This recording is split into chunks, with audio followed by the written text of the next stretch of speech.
Salut la Team Evolution, je suis content de vous retrouver aujourd'hui. Aujourd'hui, on se trouve en montagne et on va parler du sujet de l'alpinisme, plus particulièrement comment devenir alpiniste. Donc, je vais essayer de vulgariser un petit peu et puis de vous présenter, selon moi bien sûr, 10 points qui me semblent essentiels pour vous diriger vers la discipline. Le premier point, tout simplement, c'est avoir envie d'en faire. Donc, des fois, on ne sait pas si on a envie ou pas de se diriger vers cette discipline. La chose qu'il faut faire, c'est tout simplement essayer. Voilà, vous essayez, si jamais ça mord, vous continuez et puis après, vous pouvez vous engager pleinement dans cette discipline. Ensuite, le deuxième point, si vous avez envie, ok, ça c'est nickel. Le deuxième point, c'est que vous allez être motivé. Donc la motivation, ça reste quelque chose de très important. C'est pas à négliger. Si vous n'avez pas envie, ça va être difficile d'être motivé. Si vous êtes motivé, vous allez pouvoir continuer plus loin et vous mettre vraiment à 100% dans la discipline pour vraiment acquérir toutes les bases nécessaires qui vont vous emmener sur la voie de l'alpinisme. Voilà un petit peu selon moi les deux choses à avoir au début, c'est vraiment l'envie et la motivation. Ensuite, on va pouvoir y aller tout doucement et pas à pas. Bien sûr, c'est quelque chose qu'il va falloir faire progressivement. C'est pas quelque chose qu'on apprend en 2 jours. Hein, c'est un peu comme le permis de conduire, le permis de conduire ou le permis bateau ou le brevet de pilote. Une fois que vous l'avez, si vous pratiquez pas, vous voyez ce que je veux dire, c'est vous perdez les bases quoi. Donc si vous commencez par la base tout doucement et ensuite vous continuez la pratique, vous allez aller vers cette discipline pleinement. Vous allez vraiment vous ouvrir pleinement cette discipline. Ensuite, le troisième point, c'est le physique. Le physique avec les notions de physiologie. Je mets un petit peu le tout ensemble. Physique, bien sûr, parce que l'alpinisme, ça ne va pas être une simple randonnée. Ça va être quelque chose de beaucoup plus exigeant. Vous allez avoir du matériel avec vous, donc ça va être quand même quelque chose qui va être long. Hein, la course va être longue. Regardez par exemple une course de randonnée, une course d'alpinisme, tout de suite quand vous regardez les topos d'alpinisme, on chiffre à plus de 6 heures, 6 heures, 7 heures, les réveils tôt le matin, etc. Donc c'est quelque chose à pas négliger. Donc si vous vous entraînez un petit peu, voilà, progressivement, vous allez avoir une condition physique correcte et grâce à ça, vous allez pouvoir vous faire plaisir dans la discipline. Pas oublier la notion de physiologie. La physiologie, ça veut dire quoi? Ça veut dire qu'en fait, le physique c'est important, certes, mais vous allez monter en altitude en alpinisme. Donc, tout simplement, il va falloir travailler l'acclimatation. L'acclimatation, on la travaille tout simplement en montant par palier en altitude et de prendre son temps. Ça, c'est super important. On veut toujours aller très vite, mais il faut prendre son temps, surtout en alpinisme. Ensuite, la quatrième notion, quatrième point, c'est les notions techniques. Donc, les notions techniques, c'est très important. Les notions techniques, c'est tout ce qui concerne faire un nœud, les encordements, comment faire un mouflage, comment faire une descente en rappel, comment faire une remontée sur corde, etc., etc.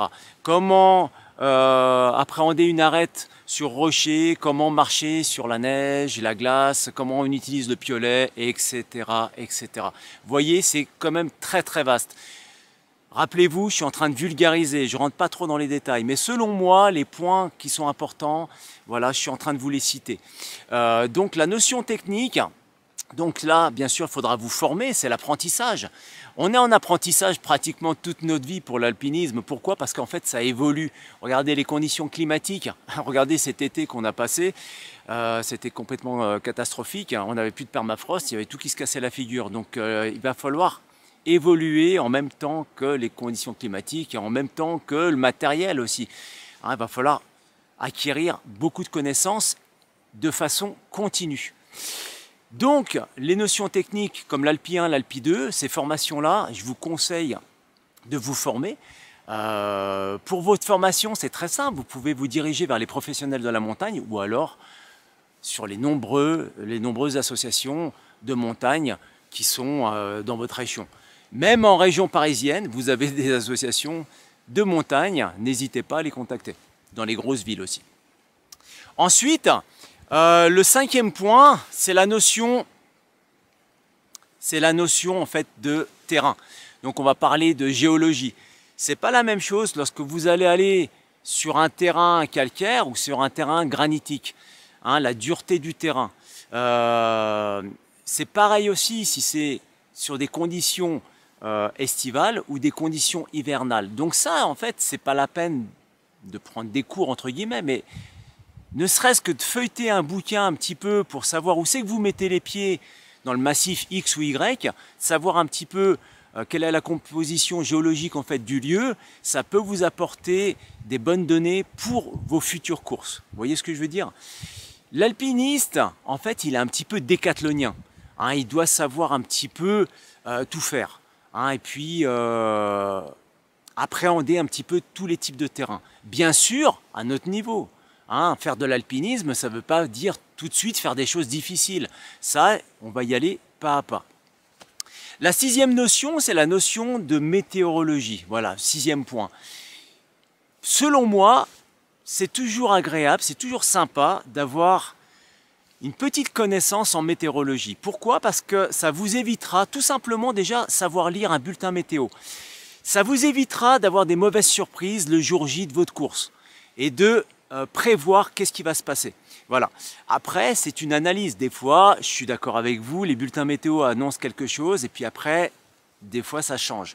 Mais il faut essayer au maximum d'analyser ces bulletins et d'apprendre un petit peu, par exemple, à reconnaître certains nuages qui peuvent vous apporter, qui peuvent vous indiquer l'arrivée d'une perturbation ou l'arrivée tout simplement de pluie ou de neige suivant les températures qu'on a. Ça, je pense que c'est un point qui est quand même important. Donc ça, c'est pareil, vous pouvez bouquiner un petit peu vous de votre côté ou alors directement aller en club ou contacter les professionnels qui vont vous expliquer un petit peu tout ça.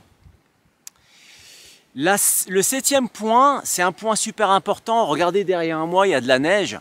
Je suis en sortie raquette aujourd'hui. Je me trouve à la tête de la Sala. Hein, c'est sur la chaîne des Aravis. Et puis je suis parti de Rome, pour ceux que ça intéresse. Rome avec 2 M, c'est en Haute-Savoie. Hein, c'est au-dessus de Nancy-sur-Cluse. Voilà. Donc c'est quelque chose de classique. Mais la notion de nivologie, c'est quelque chose qui reste très important. Pourquoi? Parce que quand vous allez faire de l'alpinisme, c'est tirer un sommet, grosso modo. Hein. C'est aller à la découverte d'un sommet. Donc, c'est vous élever en altitude. Donc, pour vous élever en altitude, vous allez certainement marcher sur de la neige. Donc, qui dit neige, dit étudier un petit peu la science de la neige, la nivologie, pour savoir si vous allez sur un terrain plutôt stable ou sur un terrain plutôt instable. Et ça, c'est quelque chose de vraiment important. Faut essayer de ne pas se faire prendre dans une avalanche. Il faut essayer de rester sur le manteau neigeux. Et donc, si vous voulez savoir un peu comment ça fonctionne, je vous conseille, pareil, allez vous former un petit peu en nivologie. Tous ces conseils-là, bien sûr, quand je dis devenir alpiniste, c'est pour quelqu'un qui voudrait être autonome, quelqu'un qui va aller se faire accompagner par un guide ou par un leader dans un club. Il n'a pas besoin de faire tout ça, mais au moins l'aspect technique, qui reste très important, l'aspect physique et physiologique. Ça, je pense que c'est quand même important. Bien sûr, l'envie et la motivation, ça c'est clair. Ensuite, le 8e point, c'est la notion de cartographie-orientation. La notion de cartographie-orientation, ça reste quand même quelque chose de très important. Savoir où l'on est pour savoir où l'on va, je pense que tu l'as compris. Si tu ne sais pas où c'est que tu vas, ça va être un petit peu délicat pour te diriger, grosso modo, vers le sommet que tu as envie de faire. Donc, la cartographie-orientation, ça, c'est pareil, ça s'apprend, c'est pas inné. Hein, même si on se dit, ouais, non, moi, j'ai pas le sens de l'orientation, etc., ça, c'est faux. Tout s'apprend. Donc je vous conseille d'aller en formation et de vous former un petit peu, ne serait-ce que la base, la carto 1 par exemple, de savoir lire une carte, de savoir un petit peu qu'est-ce qui est représenté sur la carte, et puis de vous retrouver un petit peu. Ça, je pense que c'est quand même important. Voilà, c'est toujours des notions qui, pour moi, hein, sont importantes. Je parle pour moi. Hein. Voilà. Ensuite, le 9e point, c'est rester à jour, bien sûr, des connaissances que vous avez eues, mais restez à jour aussi par rapport à l'évolution que ça prend. Hein, tout simplement, le matériel, par exemple, il va évoluer. Les techniques vont évoluer aussi. Il va y avoir aussi le terrain qui va évoluer. J'en ai parlé tout à l'heure. Le terrain, ça change. On a actuellement un réchauffement climatique qu'il faut prendre très au sérieux.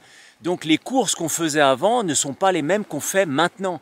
On ne va pas les appréhender de la même manière. Donc c'est quand même quelque chose qui est très important. Voilà. Donc toujours rester à jour des connaissances et toujours évoluer par rapport à ça. Le 10e point, il faut pratiquer. Vous devez pratiquer et vous devez vous faire plaisir. La notion de plaisir reste très très importante. Il faut, pour rester à niveau, grosso modo, pas forcément dans un niveau très dur, mais dans un niveau moyen, il faut continuer à pratiquer. Pas des choses très dures, mais des choses qui restent faciles ou moyennes. On commence tous par du facile.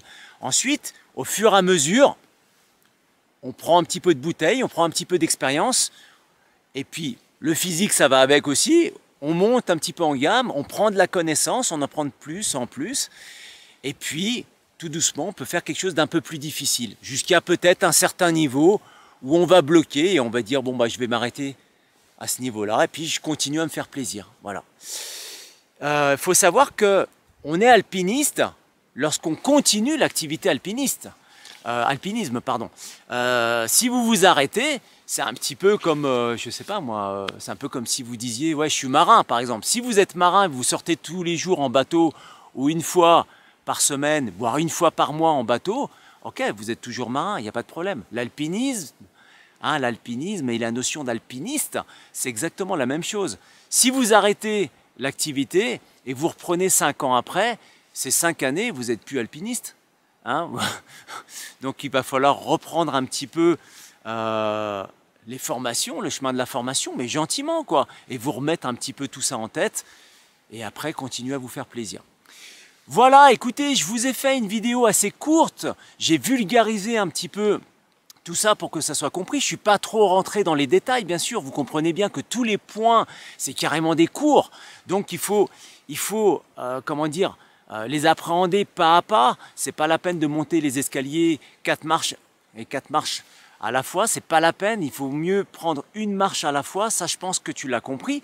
Tout doucement, et acquérir de l'expérience et des connaissances pas à pas. Et comme ça, vous allez pouvoir vous faire plaisir gentiment et vraiment devenir un alpiniste ou une alpiniste. Voilà. Eh bien, écoutez, j'espère que cette petite vulgarisation vous a plu et que ça vous a donné éventuellement une piste pour vous diriger vers cette discipline. Vous avez été nombreux à me contacter, donc c'est pour ça que je fais cette vidéo. Pour ceux qui veulent aller plus loin, qui ont déjà cette passion de la montagne et de l'alpi, je vous invite à vous diriger vers l'ENSA, qui peut vous renseigner éventuellement pour aller passer un brevet de guide, par exemple. Là, c'est complètement différent. Là, vous allez, vous allez passer professionnel. C'est des métiers, ce que l'on appelle des métiers passion. Donc, je pense que l'ENSA, l'école nationale de ski et d'alpinisme qui se trouve à Chamonix, sera à même de vous renseigner de ce côté-là pour ceux qui sont vraiment passionnés et ceux qui veulent vraiment en faire leur métier. Comme ça, ils auront déjà un premier contact. Eh bien, écoutez, moi de mon côté, c'est tout ce que je voulais vous dire. Je vais reprendre ma randonnée. Bah oui, il faut rester au top. Donc l'entraînement, comme je vous disais tout à l'heure, c'est important. Et la nivologie aussi, et aussi la carto-orientation. Et je vais m'arrêter là, bien sûr. Il y a tous les éléments. La météorologie, bon là, c'est stable aujourd'hui. Mais il faut surveiller un petit peu le ciel. On ne sait jamais, ça peut vite tourner en montagne. Je vous donne rendez-vous à la première. Je vous donne rendez-vous à la prochaine, pardon. Et puis, portez-vous bien. Faites-vous plaisir en montagne. Arvipa!